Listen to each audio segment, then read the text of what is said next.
నమస్తే. ఏది సత్యం అనేటువంటి అంశాల గురించి మనం మాట్లాడుతాం. చారిత్రక వాస్తవాలు, మరుగున పడిపోయినటువంటి చారిత్రక సత్యాలు, లేదా వక్రీకరించబడి ప్రచారంలో ఉన్న అవాస్తవాలే సత్యాలుగా ప్రచారం కావడంపై మనం చర్చించాం. ఆపరేషన్ పోలో, అలాగే నిజామును గద్దెదించేందుకు నెహ్రూ పటేల్ సైన్యం హైదరాబాద్ సంస్థానానికి వచ్చిందా, లేదా నిజాం మీర్ ఉస్మాన్ అలీ ఖాన్ను గద్దెనెక్కించేందుకు వచ్చిందా అనేది ఈరోజు ప్రధాన చర్చనీయాంశం. ఈ వీడియో చాలా ఇంపార్టెంట్. దయచేసి సేవ్ చేయండి, షేర్ చేయండి, మీ కామెంట్ని కూడా తెలియజేయండి. 1947లో స్టాండ్ స్టిల్ అగ్రిమెంట్ కుదుర్చుకున్నటువంటి సర్దార్ వల్లభాయ్ పటేల్ అకస్మాత్తుగా హైదరాబాద్ సంస్థానం పైన ఆపరేషన్ పోలో పేరుతోనూ ఎందుకు దాడి చేయాల్సి వచ్చిందంటే, హైదరాబాద్ సంస్థానంలో సాయుధ తెలంగాణ రైతాంగ పోరాటం ఉవ్వెత్తున ఎగిసిపడుతున్నటువంటి రోజులు.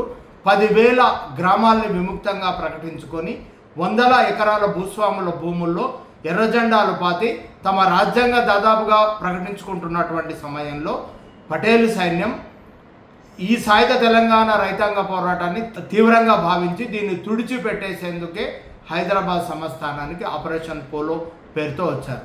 వెంటనే నిజాం రాజుకు, మీర్ అలీ ఉస్మాన్ ఖాన్కు వాళ్ళు నచ్చజెప్పి ఆయన ఆస్తుల పరిరక్షణ, ఆయనకు రాజ్యాంగబద్ధమైనటువంటి పదవిని ఇస్తామని ఆయనతో అగ్రిమెంట్ చేసుకొని మొత్తం సాయుధ తెలంగాణ పోరాటాన్ని తీవ్రంగా అణిచివేయడం, ఆ తర్వాత విప్లవకారులు చాలామంది ఆయుధాలతో లొంగిపోవడం, ఆ పోరాటం పరిసమాప్తం కావడం జరిగింది. రాజ్యాంగం అమల్లోకి వచ్చిన 1950 జనవరి 26వ తేదీన రాజ్ ప్రముఖ్గా, గవర్నర్గా, మీరు స్క్రీన్పై చూస్తున్నటువంటి photo, high court chief justice, Hyderabad high court chief justice గవర్నర్గా, రాజ్ ప్రముఖ్గా నిజాం మీర్ ఉస్మాన్ అలీ ఖాన్ను ఆయన ప్రమాణం చేపిస్తుంది. ఇక ప్రజాప్రభుత్వం హైదరాబాద్ స్టేట్లో ఎన్నికైనటువంటి బూర్గుల రామకృష్ణారావు ముఖ్యమంత్రిగా 1952 మార్చి 6వ తేదీన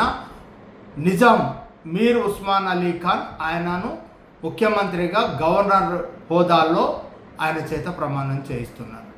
దేశంలో 550 పైచిలుకు సంస్థానాలకు రాజభరణం ఇచ్చినట్టుగానే మన నిజాంకు కూడా 43 లక్షలు 1971 వరకు కేంద్ర ప్రభుత్వం చెల్లించింది. పూర్తిగా నిజాం 1950 నుంచి ఉమ్మడి ఆంధ్రప్రదేశ్ ఏర్పడే వరకు 1956 వరకు రాజ్ ప్రముఖ్ గవర్నర్ హోదాలో కొనసాగారు. 52 ప్రజాప్రభుత్వం వచ్చే వరకు పూర్తి స్థాయిలో ఆయన యాక్టివ్ రోల్గా ఉన్నారు. తర్వాత మొదటి పౌరుడు గవర్నర్గా ఆయన కొనసాగారు. ఇప్పుడు చెప్పండి, ఆయనను గద్దెనెక్కించేందుకు పటేల్ నెహ్రూ సైన్యం వచ్చిందా, ఆయనను గద్దెను దించేందుకు వచ్చిందా? విలీనం అందామా, విమోచనం అందామా, ఇంకేమందామో కూడా మీరు డిసైడ్ చేసి మీ కామెంట్ రూపంలో తెలియజేయండి.